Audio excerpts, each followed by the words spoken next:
سمعنا وأطعنا.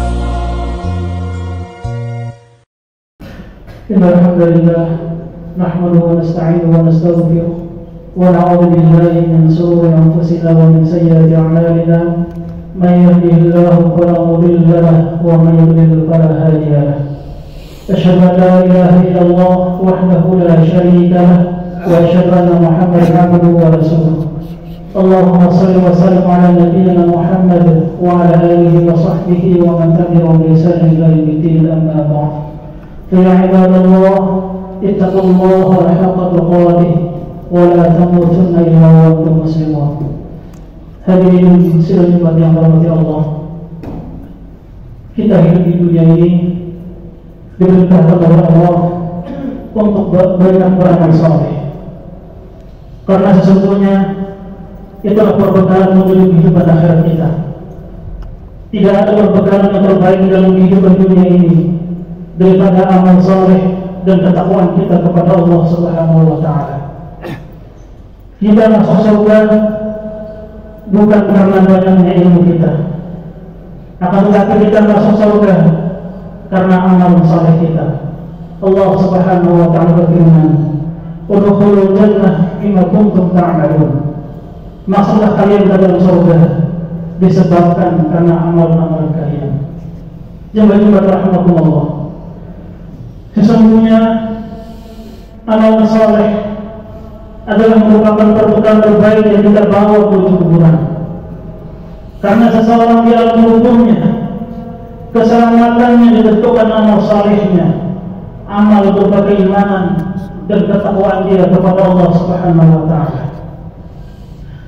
Namun ada sesuatu yang lebih besar yang hendaknya kita pikirkan setelah kita beramal, yaitu menjaga amal agar tidak dibatalkan oleh Allah Subhanahu wa Ta'ala. Karena terlalu banyak orang-orang yang beramal saleh, akan tetapi ia tidak berusaha untuk menjaga amalnya. Akibatnya Allah batalkan amalnya. Maka jemaah rahimakumullah, seorang mukmin harus merasa khawatir kalau amalnya dibatalkan oleh Allah. Seorang yang beriman kepada Allah dan hari akhir, dia merasa khawatir kalau ternyata amal salehnya di akhirat nanti tidak bisa memasukkan dia ke dalam surganya Allah Subhanahu wa Ta'ala. Jemaah rahimahullah, banyak perkara yang menyebabkan amal seseorang hamba dibatalkan oleh Allah Subhanahu wa Ta'ala. Di antaranya adalah yang pertama, seseorang merasa ujub, merasa bangga diri dengan banyaknya amal. Seorang ulama berkata, "Al-'ajbu muhbitu lil a'mal." Ujub itu bisa menggagalkan amal seorang hamba. Ketika seorang hamba melaksanakan salat tahajud dan dia merasa bangga dengan salatnya, maka Allah batalkan amalnya. Ketika seorang hamba telah berhasil menghafal Al-Quran, lalu ia bangga dengan hafalannya, Allah batalkan amalnya. Ketika seorang hamba telah banyak melakukan berbagai macam amal saleh, tetapi kemudian dengan amal salehnya itu menimbulkan kesombongan dan kebanggaan pada dirinya, maka Allah Subhanahu wa Ta'ala batalkan amalnya. Jemaah rahimakumullah. Kemudian perkara yang kedua yang bisa membatalkan amal, yaitu kita tidak takut kepada Allah Subhanahu wa Ta'ala ketika kita sendirian. Imam Abu Dawud meriwayatkan dalam sunannya, Nabi Muhammad SAW mengabarkan, nanti pada hari kiamat akan didatangkan seorang laki-laki yang membawa pahala besar sebesar gunung Tihamah. Ternyata Allah batalkan dan hancurkan amalnya itu. Para sahabat bertanya, siapa wahai Rasulullah orang itu? Sungguh sangat merugi orang itu, membawa pahala besar sebesar gunung Tihamah. Ternyata Allah batalkan amalnya. Maka Rasulullah SAW mengatakan, mereka suatu kaum seperti kalian, walakinnahum idza khalu maharimillah intahaquha. Mereka adalah orang-orang yang apabila bersendirian melakukan keharaman, dia berani melanggar hal-hal yang diharamkan oleh Allah Subhanahu wa taala. Jangan cuma rahimahullah. Dia lebih takut kepada manusia daripada takut kepada Allah. Dia lebih takut diawasi oleh manusia daripada diawasi oleh Allah Subhanahu wa taala. Sehingga pengawasan Allah di mata dia adalah sesuatu yang hina. Saat dia diawasi oleh gurunya, saat dia diawasi oleh istrinya, saat dia diawasi oleh manusia, ia bertakwa kepada Allah Subhanahu wa taala. Tapi ketika dia tidak ada yang mengawasinya, dia melakukan hal-hal yang diharamkan oleh Allah Subhanahu wa taala.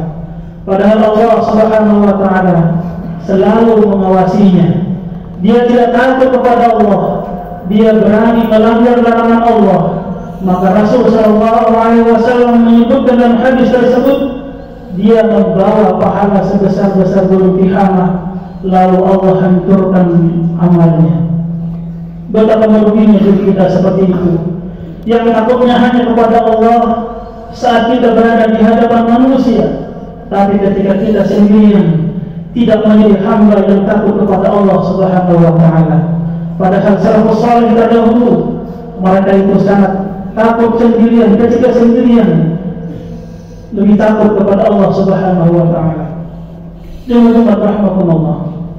Kemudian di antara perkara yang ketiga yang bisa menghabiskan dan membatalkan amal kita adalah kezaliman kita kepada manusia yang lain dengan cara menggibahnya atau menyakitinya dan lain sebagainya. Syekhul Islam Ibnu Taimiyah mengatakan, seburuk-buruk dermawan adalah seseorang dermawan dengan pahalanya. Dia berikan pahala kepada orang lain dengan cara dia gibah manusia, dia sakiti hati orang lain, dia pukul orang lain. Maka sungguh orang yang seperti ini orang-orang yang bangkrut pada hari kiamat. Rasul sallallahu alaihi wasallam bersabda kepada para sahabat, "Atadruna mal muflis?" Qalu, "Al-muflisu fina man la dirham lahu wa la mata'." Faqala, "Innal muflisa min ummati ya'ti yawm al-qiyamati bi salatin wa siyamin wa zakatin wa ya'ti qad shatama hadha wa talaba hadha wa akala hadha wa saqata dama hadha wa daraba hadha fayuqa min hasanatihi wa hadha min hasanatihi فإن كانت حسناته قبل أن يقضى ما عليه أخذ من خطاياهم فطرحت عليه ثم طرح في النار." Tahukah kalian siapakah orang yang bangkrut? Mereka menjawab, orang yang bangkrut dan nerakanya adalah orang yang tidak memiliki dirham dan tidak pula perkakas. Beliau bersabda, sesungguhnya orang yang bangkrut dan umatku adalah orang yang datang pada hari kiamat dengan datang membawa pahala salat, pahala puasa, pahala zakat, namun ia juga datang dengan membawa dosa mencaci maki orang lain, menggibah orang lain, menuduh berzina orang lain, memakan harta orang lain, menumpahkan darah orang lain, dan memukul orang lain. Akibatnya sebahagian pahalanya diberikan kepada orang lain dan sebahagian pahala lainnya diberikan kepada orang lain.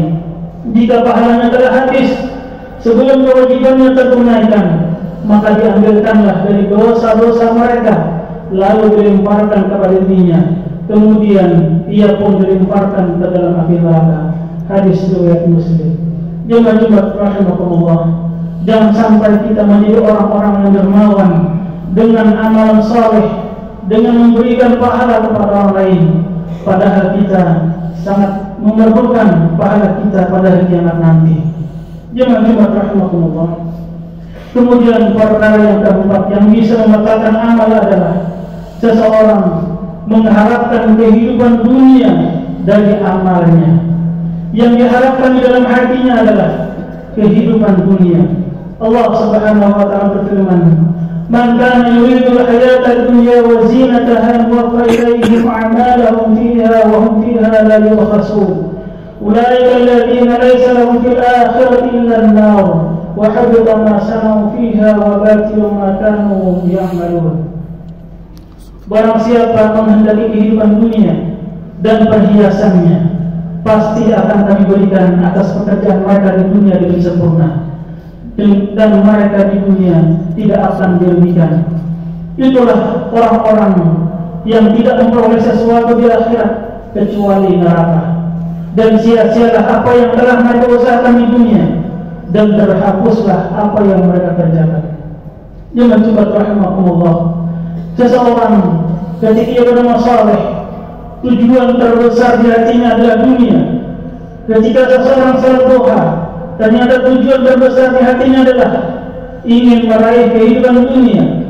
Ketika seseorang salat tahajud, ternyata niat utama di hatinya mengharapkan kehidupan dunia, Allah batalkan amalannya. Karena seakan-akan dunia lebih penting bagi dia daripada amal saleh dan pahala. Padahal dunia di mata Allah adalah sesuatu yang hina, lebih hina daripada bangkai anak kambing, kata Rasul sallallahu alaihi wasallam. Tapi kemudian kita jadikan amal saleh yang mulia sebagai tangga untuk mengharapkan kehidupan dunia. Maka jemaah rahimakumullah, kita jaga amal kita. Kita sudah banyak beramal saleh, alhamdulillah. Kita bersyukur kepada Allah Subhanahu wa taala yang telah memberikan kekuatan kepada kita untuk bisa melakukan amal saleh. Tugas kita selanjutnya adalah kita menjaga amal saleh kita jangan sampai dibatalkan oleh Allah Subhanahu wa taala.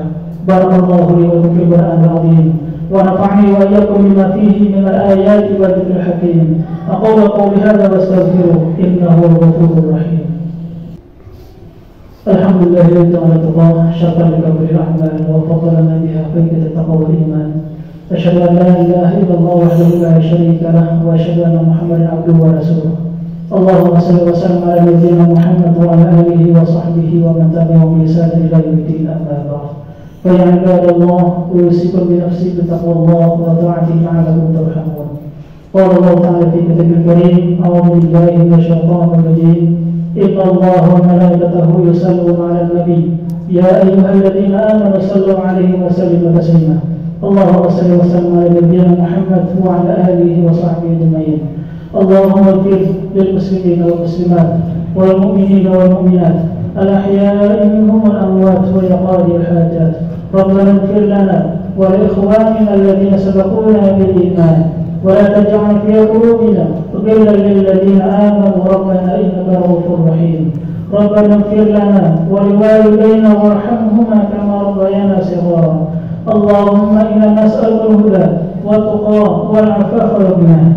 Allahumma inna nas'aluka 'ilman nafi'an wa rizqan thayyiban wa 'amalan mutaqabbalan. Allahumma a'inna 'ala dhikrika wa syukrika wa husni ibadatik. Allahumma ighfir lana warhamna wahdina warzuqna wa afina. Allahumma hab lana min azwajina wa dhurriyyatina qurrata a'yun waj'alna lil muttaqina imama. ربنا ظلمنا أنفسنا وإن لم تغفر لنا وترحمنا لنكونن من الخاسرين. ربنا آتنا في الدنيا حسنة وفي الآخرة حسنة وقنا عذاب النار. وصلى الله على نبينا محمد وعلى آله وصحبه أجمعين. سبحان ربك رب العزة عما يصفون وسلام على المرسلين والحمد لله رب العالمين.